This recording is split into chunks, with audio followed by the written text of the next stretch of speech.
শহীদ March কর্মসূচি কেন্দ্রের শহীদ মিনারে এসে শেষ হয়েছে। সেখানে আছেন সহকর্মী জাহিদ হোসেন, সরাসরি যুক্ত হচ্ছে তার সাথে। জাহিদ, সহস্র মানুষের যে অংশগ্রহণের শহীদ মার্চ সেটি মাত্র শেষ হলো এবং শহীদ মার্চ শেষে মূলত সমন্বয়কদের পক্ষ থেকে এই আন্দোলনের এই কর্মসূচি নিয়ে তারা সংক্ষেপে একটু কথা বলেছেন এবং তারা প্রথম করে 5 দফা দাবি জানিয়েছেন।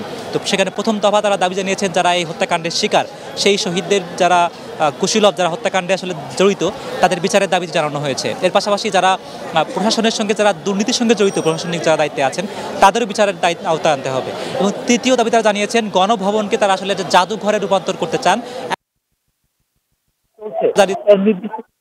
জাতীয় যে সংস্কারগুলো চলছে এর নির্দিষ্ট একটি রোড ম্যাপ তারা খুব দ্রুততম সময়ে সরকারের কাছে আহ্বান করেছেন, সেটির জন্য ঘোষণা করা হয়। তো সবকিছু মিলিয়েই এবং এর পাশাপাশি সার্জিস আলম, যিনি অন্যতম সমন্বয়ক, তিনিও কথা বলেছেন। তিনি বলেছেন যে আসলে দেশে বিভিন্ন পর্যায়ে এখনও ষড়যন্ত্র করার চেষ্টা করা হচ্ছে এবং তারা আসলে এই সকল ষড়যন্ত্রগুলো মোকাবেলা করবেন এমনটা প্রত্যয় ব্যক্ত করেছেন। ছিলেন সেখানে হাসনাত আবদুল্লাহ, তিনিও আসলে একই কথাই বলতে চেয়েছেন যে আসলে এই শহীদ মার্চ আসলে এটিকেই স্মরণ করিয়ে দিচ্ছে যে সামনের দিনগুলোতেও তারা আসলে একতাবদ্ধ হয়ে এই শহীদদের যে চেতনা, শহীদদের স্মৃতির প্রতি যে ভালোবাসা এবং মমত্ববোধ, সেটি তারা লালন করবেন।